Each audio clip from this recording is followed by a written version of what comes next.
Okay, my name is Mark O'Keefe. I'm executive editor of Herald-Standard.com, and I want to welcome you to this Herald-Standard.com editorial board meeting with candidates for the Laurel Highlands School Board in the upcoming November 8th general election. We have one candidate, Melvin D. Sepik, who's running on both tickets for 1 2-year term, and we have 6 candidates running for 5 4-year seats. We have Melvin Sepik, who's running on both tickets, Jamie Miller DeAndrea, who's running on both tickets, Thomas Vernon, and Norma Santor are both running on Democratic and Republican tickets. And we have Ira Christ, who's running on the Democratic ticket, and Lynn Andalero, who's running on the Republican ticket. No, you have that backwards. What? You're the Democrat. Right. Oh, okay. I'm sorry. I won the Democratic side. Okay. You're on the Republican side. Okay. Right. I'm sorry. Stand corrected. Thank you very much. So with us tonight are Ira Christ, Lynn Andalero, and Jamie Miller DeAndrea. I want to thank you both, or all three of you, for coming here tonight. We really appreciate you agreeing to meet with the editorial board. So we're going to give you 3 minutes for an opening statement, and you'll have 2 minutes for the questions that'll follow. And we'll go in alphabetical order, so we'll start with Lynn with the, you have 3 minutes for an opening statement. Okay, thank you. Thank you very much for having us. And I did want to say that it is a privilege to be here, and also a privilege to represent the Laurel Highlands School District this past 4 years. I finished my first term. This is my 4th year, and I thank you for letting me be a part of the Laurel Highlands School Board. I've been a resident of Laurel Highlands all my life. I live in Hopwood. I'm married to Steve Andalero for probably about 28 years now. Both my husband and I have graduated from Laurel Highlands, and our daughters were educated at Laurel Highlands School District. I have attended Robert Morris and Penn State. My background is in business. I am self-employed. My business is insurances. Lynn Andalero, insurance consultant. I manage the finance and accounting and tax for my husband's business, Andalero Construction. I am a corporate secretary also for SLJJ. This is my 4th year term. On the board, I've served in various positions. I am chairperson of Buildings and Grounds Committee, co-chair of the Curriculum Committee, co-chairperson of the Food Services Committee, various contract negotiation teams. I'm also on the Intermediate Unit 1 board, and representing Laurel Highlands and Fayette County. I've always encouraged my children and others the importance of education. And I'm very passionate about the education and educating ourselves for the future. I believe that with my business background, that I can be a sound voice on the Laurel Highlands School Board, continue between business and education. And I hope that that's a little bit to let you know about myself. Thank you. Okay, thank you very much. Okay, Ira. Okay. Well, I'm Ira Christ, and I'm candidate for Laurel Highlands School Board. My vision is to work together with taxpayers and students and parents and school staff to promote the very best of educational practices and services for our students, but balance that with the whole notion of the tax burden that puts on our citizens. My work experience is I'm a retired director of special education, supervisor of special education for the Connellsville School District, and I have extensive central office experience. I'm the owner of Northwood Construction and Supply, and I have spent some 45 years in that business. I have both experience in residential and commercial construction as well. And I do have about 37 years experience in education. I'm a United States Army veteran. and I was in air defense as a systems analysis specialist and in operations and intelligence. I have to say I'm happily married to Karen Kreis, who is a veteran teacher at Hatfield Elementary School, and we reside in North Union Township, and we are members of the Third Presbyterian Church in Uniontown. We've had 4 sons that have attended school in Laurel Highlands School District from 1982 until about 2003. And our boys participated in numerous extracurricular activities, including track and field, band, football, baseball, and golf. My educational background includes a Bachelor of Science in Secondary Education. I was in the elementary education program. I have a Master's of Science in Education and a secondary principles program, all at California University of Pennsylvania. And I received my certification as a supervisor of special education from the University of Pittsburgh, and am a trainer and was a certified trainer in nonviolent crisis intervention. The skills and knowledge that I think I bring to this position include a current and up-to-date understanding of education curriculum and effective research-based instructional practices, as well as a knowledge of extracurricular activities as well, and the importance that they play in an overall educational program.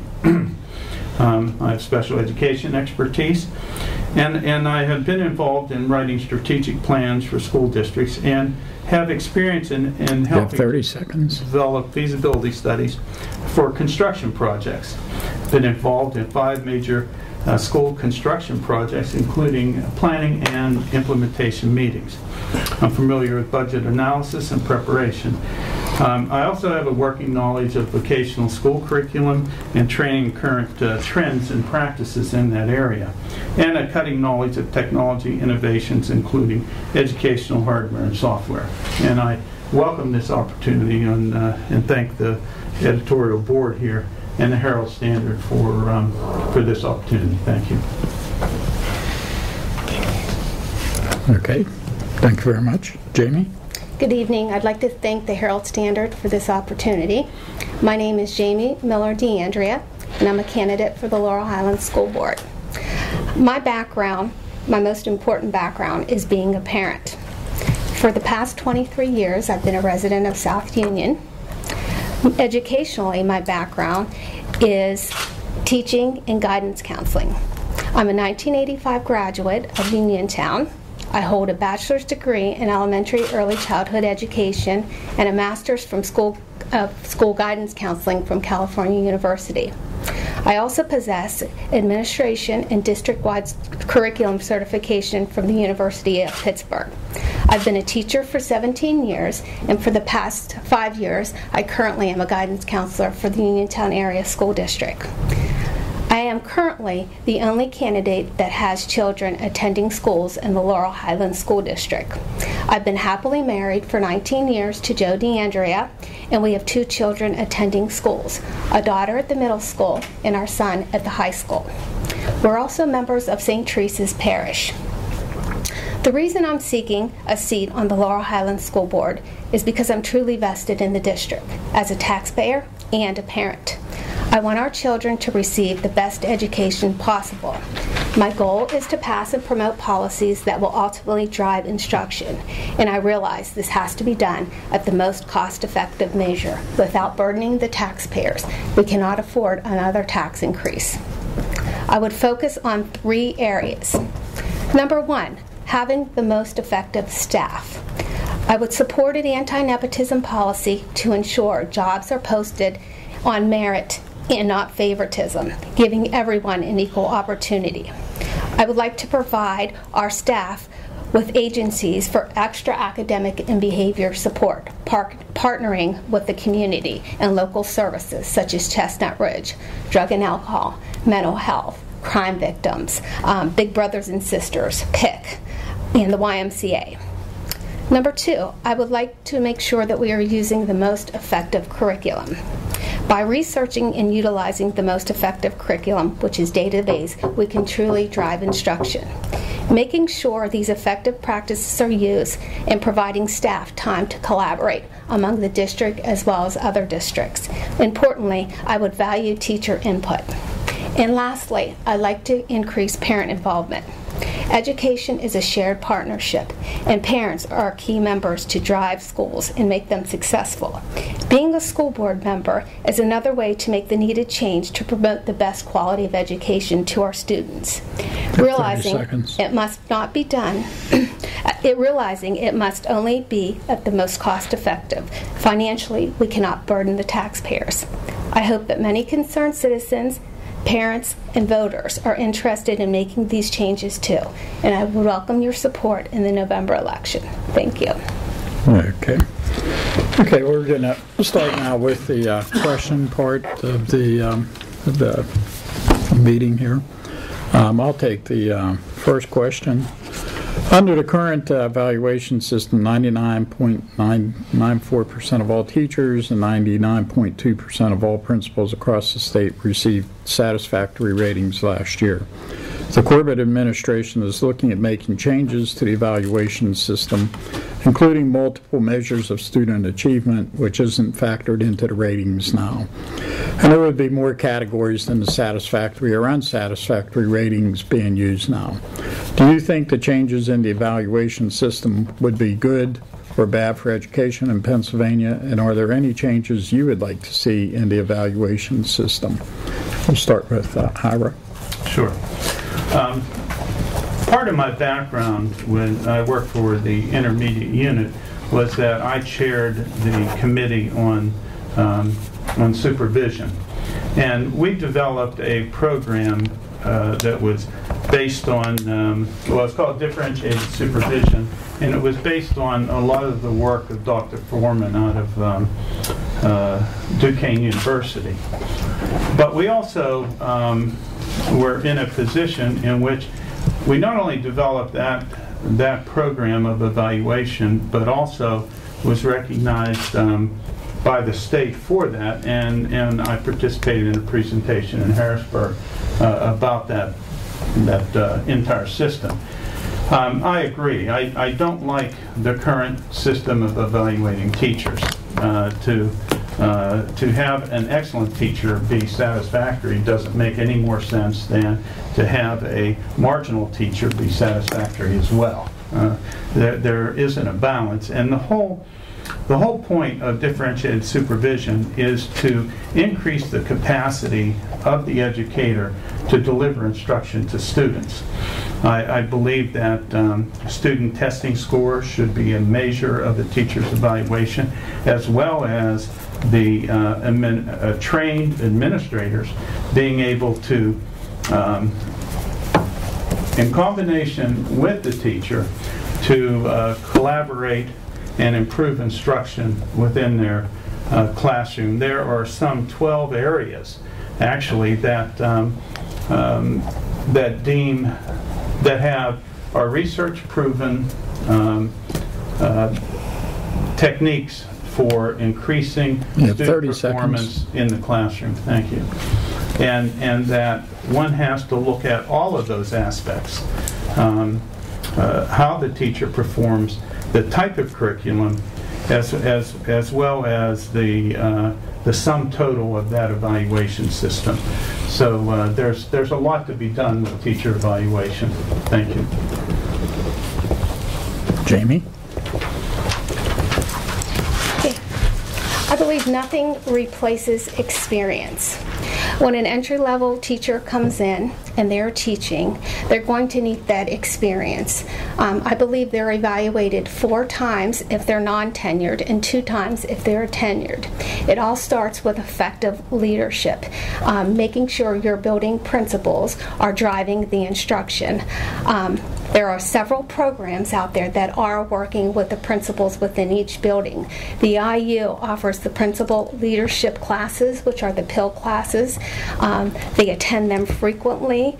It's giving them new strategies, new ideas. They are working with the staff. They are being more hands-on, more visual. They're learning the current trends and how to meet each individual learning, because it is a diverse population and we don't all learn the same rate. So I believe we are making progress in that area. One effective way to evaluate the teacher is AYP. Are we meeting the state standards? There's always room for improvement. There's always room for growth. So again, in collaboration with the principals and the administration, I believe that we have to come to a reasonable solution, educate ourselves, continue to educate ourselves to things that are going to be effective for the children. Okay. Can you possibly repeat that question? Sure. I appreciate it. Under the current evaluation system, 99.94% of all teachers and 99.2% of all principals across the state received satisfactory ratings last year. The corporate administration is looking at making changes to the evaluation system, including multiple measures of student achievement, which isn't factored into the evaluations now. And there would be more categories than the satisfactory or unsatisfactory evaluations being used now. Do you think the changes in the evaluation system would be good or bad for education in Pennsylvania? And are there any changes you would like to see in the evaluation system? Thank you. I do know that there's a bill in committee right now that basically is going to make that as far as a mandate. I've been reading with the PSBA and also the different committees and the bills that are in committee in our legislature right now in the state. I do not know the exact bill, but it is to have the different evaluation of just satisfactory and unsatisfactory reevaluated. And there is a pilot program going on right now in the state with so many school districts to be able to see how that exactly is going to work. I do not believe that just satisfactory or unsatisfactory is a good rating. We grade our children on different tests and evaluate them in their learning capability and how they've understood the material being taught by a grade level. I think that we have to look at this as a perspective of rewarding our good teachers and not look at it as penalizing the ones that are not doing well. The principals I know at Laurel Highlands have gone through the leadership program with the IU, with the exception of maybe our new principals that have just put on recently. And it is a very good program. It teaches a lot. Also, you have to, in order to do that different evaluation with the teachers, unless it is mandated, okay, by state or federal, you have got to negotiate that into a contract, because that was one of the things that was discussed quite a bit in our back and forth in our negotiations that we had done in a contract with the teachers. And then there was a committee formed between the teachers, the union representatives, and our administrators to see what would be a good functional or good evaluation to do that both sides could agree on. 30 seconds. Okay, thank you. I do think that AYP should come into the process as far as the evaluation of the students. I also think that the different techniques, because I think like Jamie had said, students learn in all different ways, and so that teacher has to teach in so many different ways to make sure that the children are getting educated on that particular subject. There's so many things I want to talk about that. I think that we've got to look at this and see how it's working in this trial, see if it's effective, and see if it should be brought in as either a mandate or a negotiated item in our unions. Just kind of as a follow-up with that, one of the things with the pilot program, I believe there's like 100 school districts that are involved across the state, but none are in Fayette County. Do you know, was Laurel Highlands contacted? Had you heard anything about the pilot program? That I'm not too sure about. I think that that also had to be a union had to decide that. Now, whether that went to, the union represent the Laurel Highlands or the different school districts, or how exactly they approached that subject to the school districts or the union representation, that I don't know. Or I don't know if they were chosen. That's why Fayette County was not part of that.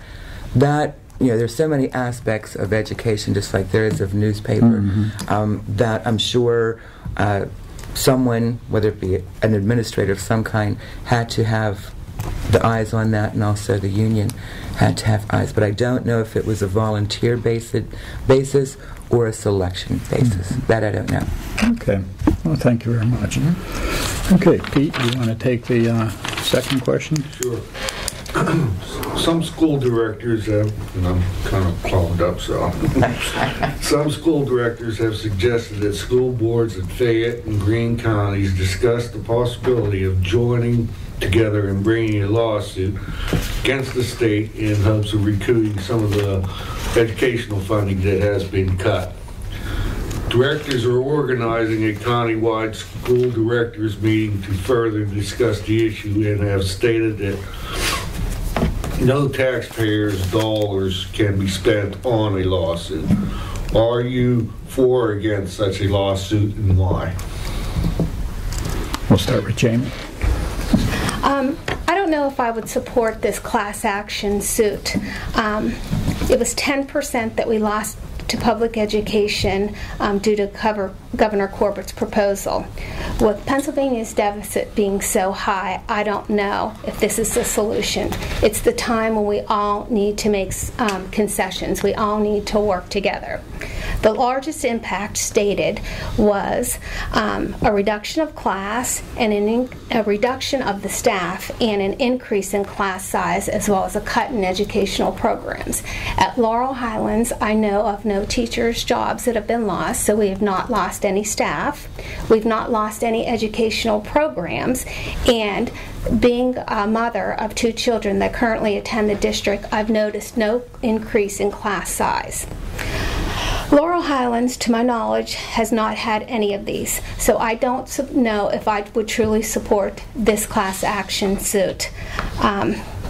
I strongly feel that these public forum meetings are extremely beneficial to our community. It's been enlightening to see so many people working together. This partnership of so many people, state representatives, Mr. Mahoney, Senator Kusunik, local teachers, local administrators, local school districts, all coming together, all coming for a solution. What can we do? Collaboration is the key. I saw a movie, Waiting for Superman, and it said, "It is a strong school that builds a strong community," and I couldn't agree more. These meetings, coming together, working together, I feel can accomplish this. Just uniting, being there, supporting, sharing ideas. At this time, I don't think I would support the class action suit. I don't think that our economy is up for it. Okay, thank you very much. Lynn? Do I support this class action lawsuit? Well, it's the first time I heard about that. I think it's just, I am devastated, to be quite honest, about the $900 million that's being cut of the budget for education. I think it's just hurting public education so much when, Pennsylvania is one of the few states in the past 8 years that has made strides in improving the scores of, our students. I'm sure most of the community has been publicly educated. And I think that, we've all done very well being publicly educated. But yet, I do know that Laurel Highlands was one of the very few schools, the only school in Fayette County that actually went, to Harrisburg and talked to Corbett's people, one-on-one, asked for a meeting, and they went there to discuss the different aspects of how the budget is affecting Laurel Highlands as a whole. And fortunately, no, we haven't had to furlough teachers and have, excess students in a classroom, but we've also used our fund balance to do that. Next year there's going to be the real testing ground of what we're going to be doing, because we've used our $3 million, $2.7 million of fund balance to use this to make sure all these programs and teachers aren't furloughed and there's not 35, but I've heard 35 students in a classroom, but I've heard horror stories where there's going to be like 75 students in like a classroom at high school levels and things like that. A small classroom, especially in that elementary, grade levels, is crucial for make sure that these kids understand, and with learning disabilities the way they are, it would be very hard for a teacher to make sure that the advanced student, the average student, and the special needs child is going to be under the same playing field, and is going to get the information that they need to progress to the next grade level. I think that we've got to put a voice, everyone in the state, everyone, I don't care, just school boards, unions, administrators, parents, the public. I think we've all got to put a voice to this and let them know you are not going to take away public education the way it is right now.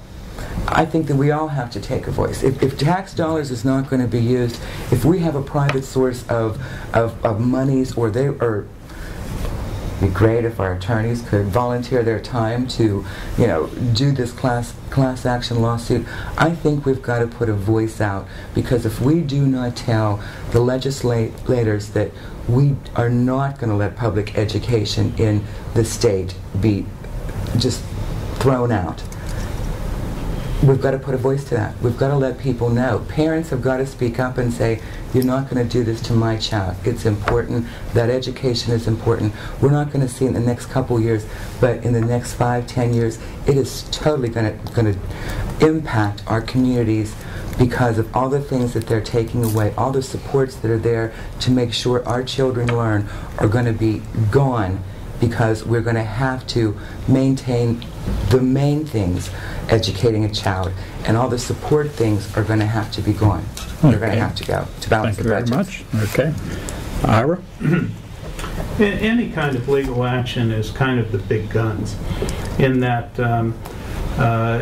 if one can solve the problem with negotiations, with awareness and so forth, I don't see the need for a lawsuit. The lawsuit to me is it's a last stand. It's when one gets desperate and you have to turn to the legal system to solve a problem.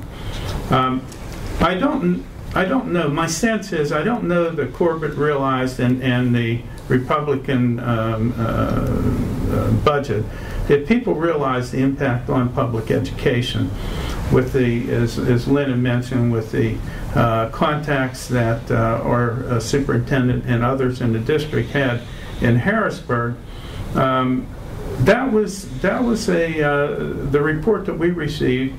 That was a good meeting, and it raised awareness. I'm just not so sure that the impact was totally understood. We're $2.2 million short. That came as a surprise, and frankly, the tax increase in Laurel Highlands to cover that amount was Governor Corbett's tax. Right. We're not going to tax at state level. Well, then it's pushed to the local level, right, with the choice to the school board being basically laying off some 19 to 22 teachers, or doing away with the extracurricular or elective programming. Brownsville was close to eliminating their music and programs and that kind of thing. So, in order to have a well-rounded education, you have 30 seconds. A balance in these things, I think negotiation and public awareness are the first moves. The money that the governor had was transferred to a contingency kind of fund, so the state still had the money. They just transferred it into a fund balance. I just think those things have to be looked at very closely, and then as a last resort, some kind of a legal action. Thank you. Okay, thank you very much. Okay, and this is more just kind of a follow-up on that question. Given the state budget situation, what changes do you envision for the district? We'll start with Lynn. If the budget continues the way it is, like Basically, for next year, yeah. Mm-hmm.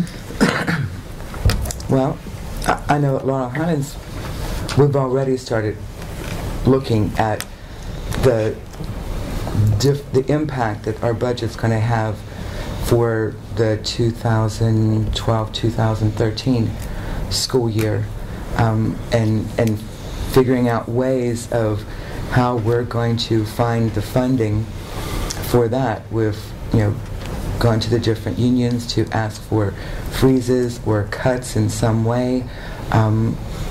We're trying to look at other sources of revenues and trying to be creative there.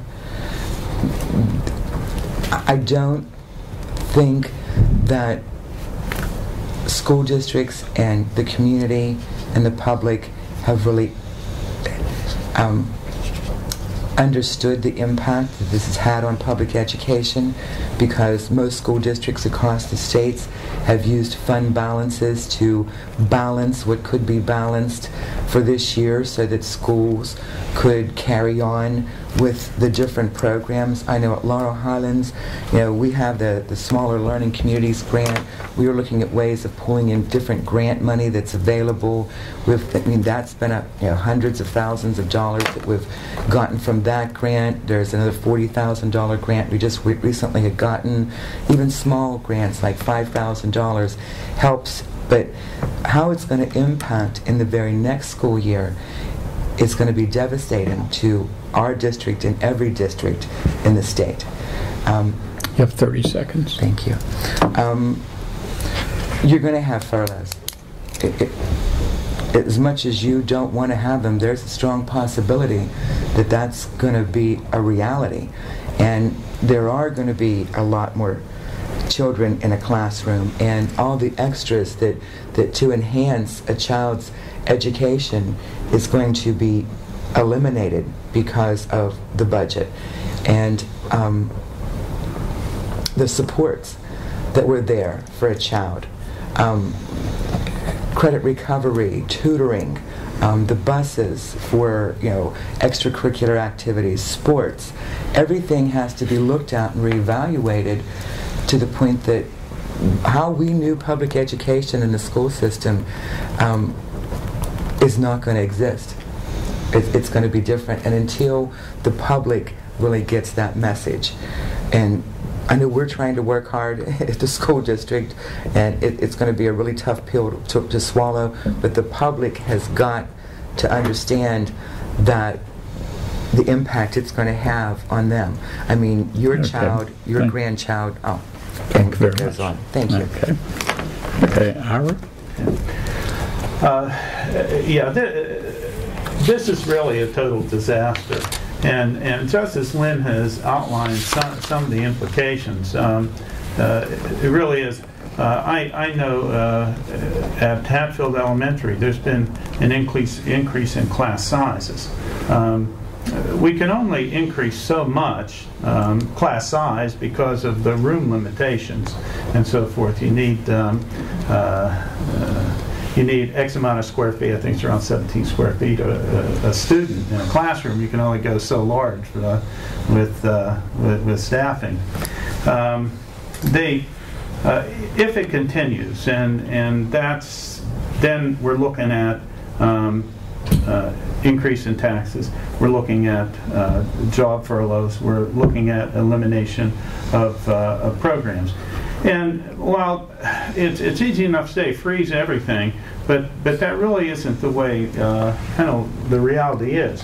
One, there's a 4% salary increase that we are facing next year, at least a 2% retirement increase, and that percentage is going to increase over the next several years, 4 to 8% and so forth, because of action that was taken quite a few years ago under the Ridge administration dealing with the teacher retirement system, or the state employee retirement system, and a minimum of 2% increase in the medical coverage. These things constantly go up, and so not only are we frugal in how money is spent within the district, You have 30 seconds. it impacts textbook rotation. We're using older and older textbooks. We keep putting off purchasing new materials, excuse me, as well as trying to hold the line. But they're increasing utilities, the same kinds of things that impact each and every one of us is also impacts the school district, and that when it boils down to we're going to be looking at extremely drastic measures of program elimination if the current trend continues. Okay, thank you very much. Jamie? Due to the recent economy, we're all in a difficult position right now. And the bottom line is we just have to make concessions. My goal would be to minimize these cuts, which would have the least impact on our students' education. I would not support any cuts in staff or educational programs. However, we can consolidate programs, making sure that no services are duplicated. There have been several positions that have been newly created with grants. We need to realize that there is a sunset on these grants. So are we able to maintain this staff when the grant is up? Materials and supplies. I know the staff has been very helpful in aiding with some of that. Coming together as a community. This is a problem that our community shares, so we need to partner with them. Lynn had mentioned the tutoring program. Yes, we could possibly lose the tutoring program, but we have an excellent tutoring program within our community. East End Community Center offers a tutoring program. We have SAP, Student Assistance Program, that is ran through drug and alcohol. Maybe they can take over. Again, partnering with the community, sharing these responsibilities. Again, it's going to affect us all. We need to work together. No cuts that would impact the students' education. We can make concessions too, attending conferences. Providing workshops more in-house to our staff, administration, and teachers. Considering a hiring freeze when staff retires, maybe not replacing them. Looking at the upcoming building project, can that be scaled back? It's just a time. Unfortunately, we all need to work together, we all need to collaborate, and we need to share the responsibility. Thank you. Okay, thank you very much. Okay, Pete, you want to take the next question?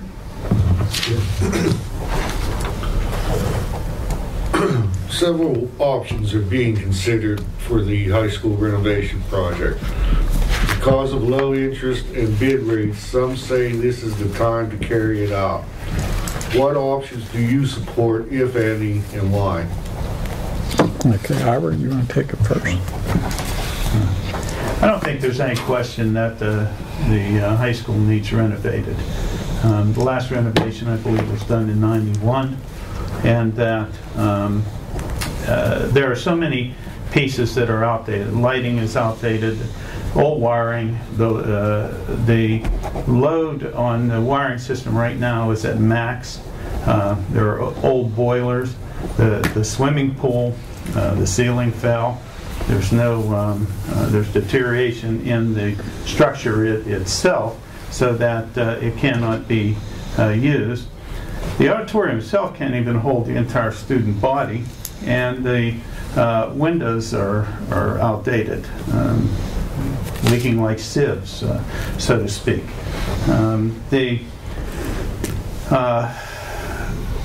The renovations, it just boils down that it deals with the health, welfare, safety, and security of the students and staff. That work absolutely has to be done. The bond prices are low, as you indicated, and building construction costs are coming in relatively low as well, because of the competition in the construction industry and the need to provide work at almost any cost on the part of contractors. So it's certainly the time to move ahead with that project. the scope of the project, I think it's a little early to discuss the entire scope of it until, I mean, we can certainly come up with the different ideas and the different options and so forth, but until we actually get bids and to see what the real costs are is when we'll be able to decide the scope and the extent of that renovation. But I fully support it. It's just absolutely necessary at this point in time. Thank you. Okay, Jamie? The high school needs major renovations for educational and safety reasons, but we must live within our means. I would support future plans that allow us to do so. If we can't afford it, then we shouldn't spend it. We can't afford to raise taxes again to support this building project. Personally, I would have supported the plan that only allowed for the basic renovation, which included renovating the swimming pool for $30 million. Now, a new board's coming on, and some people would ask, can they make changes? I don't know. And if we can make changes, will this be an additional cost to the taxpayer? For an example, the architect, there'll be an additional fee. For the past 3 years, taxes have been raised to support this building project. Taxpayers can't afford it. So we need to come together and compromise for a good solution so that we would not have another tax increase. Okay, thank you very much. Can you ask that question to me one more time? Sure. Several options are being considered for the high school renovation project. Because of low interest and bid rates, some say this is the time to carry it out. What options do you support, if any, and why? I agree wholeheartedly with what Ira had said. He really put it in words that are true. The renovation of the building is a necessary thing. Being that I've worked on the buildings and grounds for the whole 4 years that I've been on the board, we have extensively looked and come up with so many different options and evaluated these options in this 4 years. We, at one time, were reading monthly, every 2 weeks, every week, to come up with the various designs. A lot more behind the scenes have gone on in the different options of this renovation than the public is aware of. We've had many options that we've looked at, reevaluated, and tried to put the best dollar with the best functional use of this building. There's always your wants and then there's your needs. And you try to come up with, put surveys out to the teachers, evaluated, what their necessities were, what their wants were, tried to bring them in and made sure that, we covered the wants and hoped that we could do covered the needs and hoped that we could cover some of the wants. When we do this renovation, not only does it have to fit the needs of today's school district and high school, it's got to meet the needs of our future 20 years, 30 years of use for that high school building, and it's probably our busiest building in the whole school district. It's always being used. When we had just recently done the option that eliminated the pool, which was not anyone on the board's favorite decision, it was because we had to evaluate classroom space or pool, and that was a tough decision. When we look at the alternative gym, it's because we had, way back when the building was built, 5 sports. Now we have 17 sports that use it. The Career Center is something that is, I guess, a real dream that so many in the school district have, because it's the future needs of trying to build career paths for our students with natural resources, health care, early childhood. When the bids come in, it's going to be a decision that we make as a board, if I'm on the board at that time. Are we going to do it or are we not going to do it? Okay, thank you very much. Okay, I'll take this will be the fifth and final question.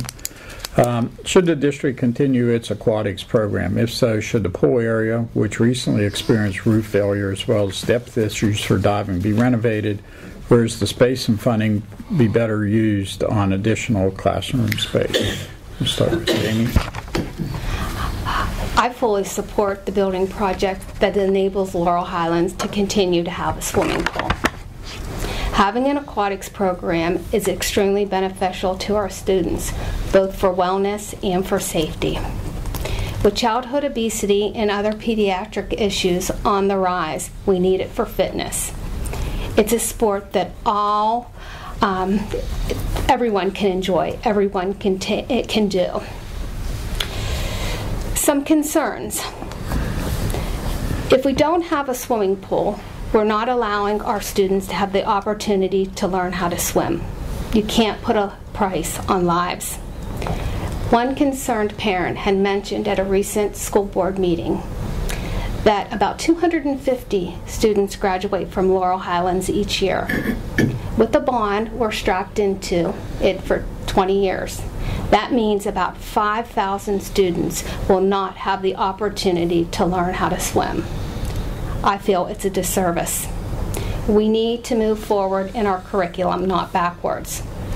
I would support the plan of the renovation project to continue to have an aquatics program in a pool at our school. The basic renovations, including remodeling the pool. Okay, thank you very much. Lynn?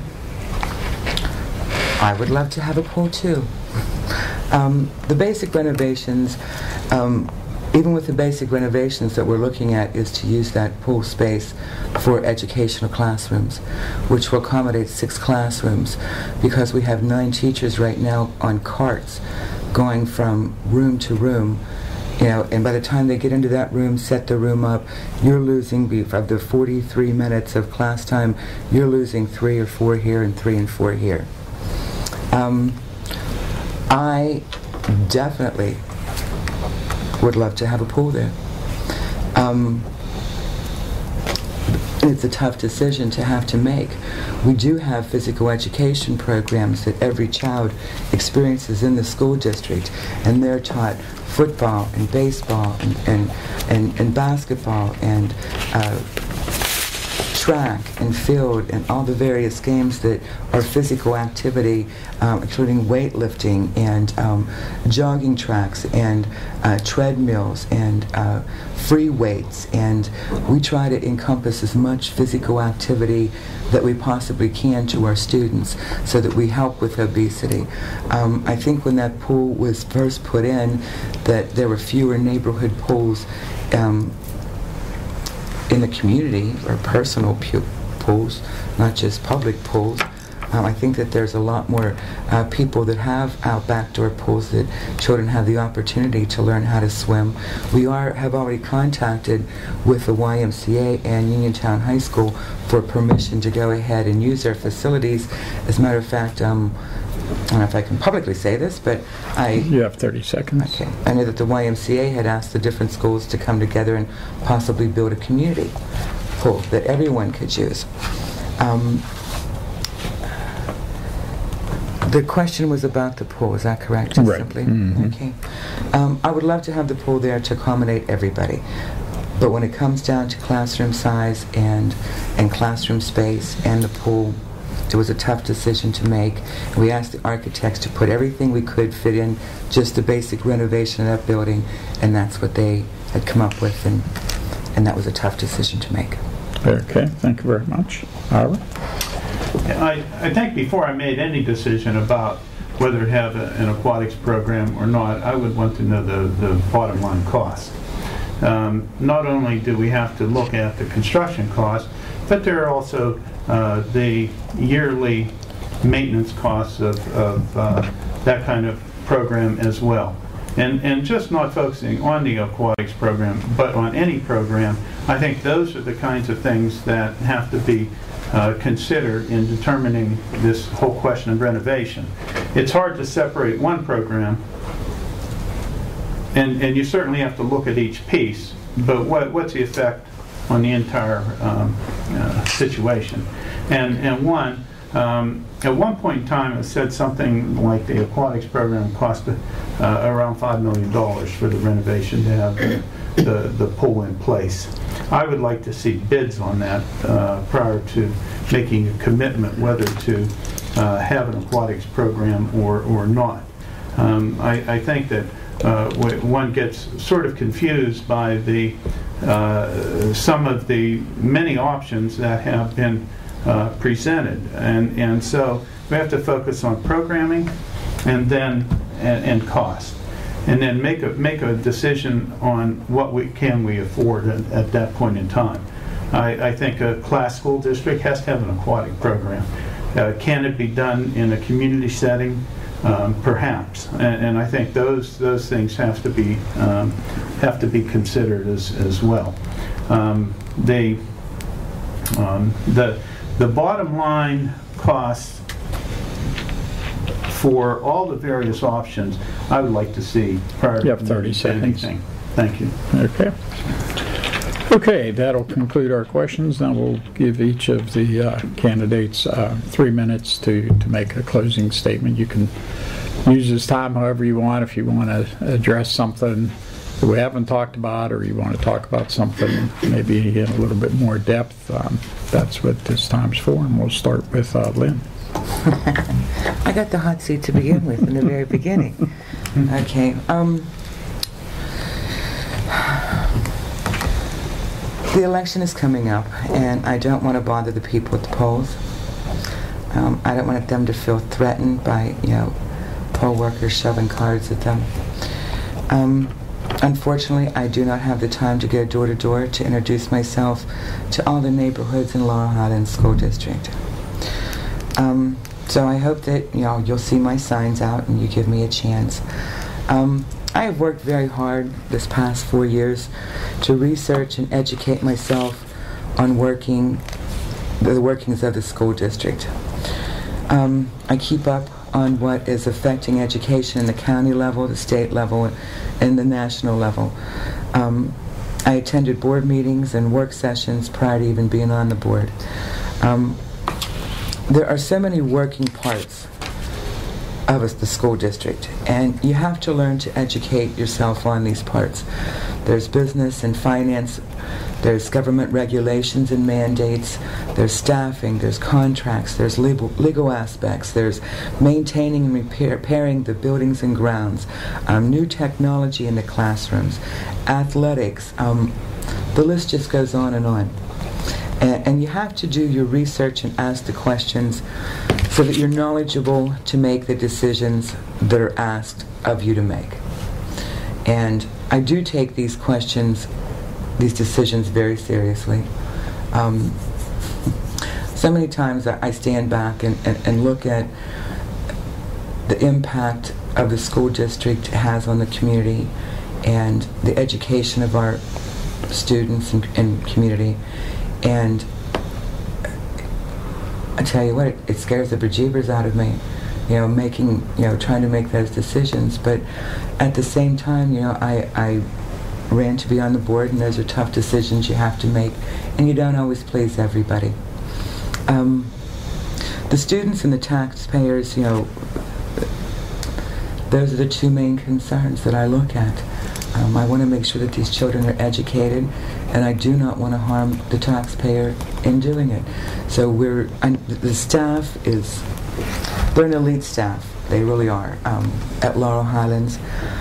The administration, custodians, cafeteria, teacher, maintenance, security, support, secretaries. There's so many of them that put their heart and soul. You have 30 seconds. In doing all of this, and we are trying our best to not burden the taxpayer and be creative in how we're going to do all the different services that we provide for the school. I do promise to do my very best and try and give it my all as far as what I do on the board.